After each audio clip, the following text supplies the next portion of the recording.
Quand je suis partie de chez nous, mon père m'a donné 5 sous. C'était là mon héritage, tout mon salaire et mes gages. Il m'a dit, mon petit Pierre, là tu feras ton affaire. Choisis-toi une compagne et va-t'en sur la montagne. Moi, j'avais toujours été occupée à garder les troupeaux de mon voisin. J'avais 1 sou ou 2 par jour. Il disait que ça me payait bien. Je n'avais pas grande éloquence, moi, là-dedans. Mais je me souvenais toujours des paroles que papa m'avait dit en partant.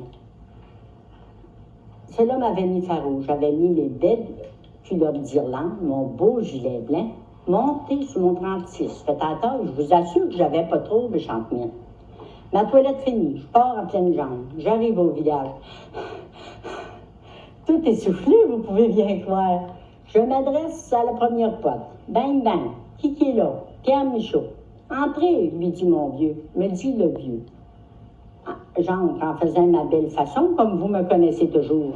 Je m'adresse au bonhomme et je lui ai demandé, ici, y aurait-il des filles à marier? Il dit, oui, il y en a 5. Il y en a 3 en haut, je vais vous les faire descendre. Et Mariette, Henriette, Anneton, abordez ici, il y a un jeune homme qui a affaire à vous. J'attendais Bédi Bédang dans l'escalier, j'avais la chair de poule longue comme le bras. Je m'adresse à la plus gentille, je lui ai demandé, mademoiselle, devriez-vous vous marier avec moi, puis toujours? Arrivé comme un éclair, les 2 autres pas derrière. Ah, ben quand j'ai vu qu'il était si farouche que ça, je m'en vais pour trouver meilleure chance ailleurs. Ça a été rien qu'au soleil couchant que j'ai pu trouver ce qu'il me fallait. Puis encore, c'était pas du plus beau. Je vous dirai pas comment je me suis pris, ça prendrait trop de temps. Je vous dirai seulement qu'elle s'appelait Jacqueline Margoulette, âgée de 80 ans. Elle était bien grillée, par exemple. Elle avait 4 collines craquées, 3 capuchons doubles, 2 seins. Alors, je l'avais à femme suite. Me voilà partir pour aller de l'autre bord de la barrière où le canard se veillait dans la glaise. De loin, j'aperçus pas Gros-Jean qui fumait sa pipe du long d'un gros fossé. Ah, ben quand je l'ai aperçu, je me suis mise à chanter de mon mieux. J'ai trouvé une belle jolie dame, aussi j'en ai fait ma femme. Nous fonderons des cuillères, nous boirons que de l'eau claire. Avec notre petit peu d'argent, nous vivrons tous deux contents. Et toujours je chanterai, j'ai trouvé à me marier. À présent que nous voilà mariés, il faut bien se mettre à la besogne. Je vous dirai qu'au bout de 3 jours, on a bâti une superbe maisonnette, couverte de branches d'épinette. On l'a bâtie 4 sur 6. C'était pas bien grand, mais c'était toujours assez pour des commençants.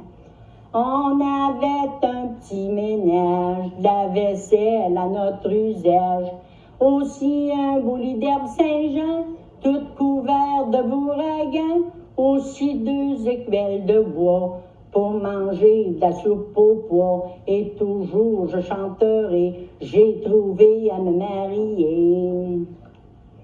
Dame du plaisir, on avait dit quand on parlait de l'ancien temps, qui tombait des pluies de chocolat, des poulets rôtis dans le beurre.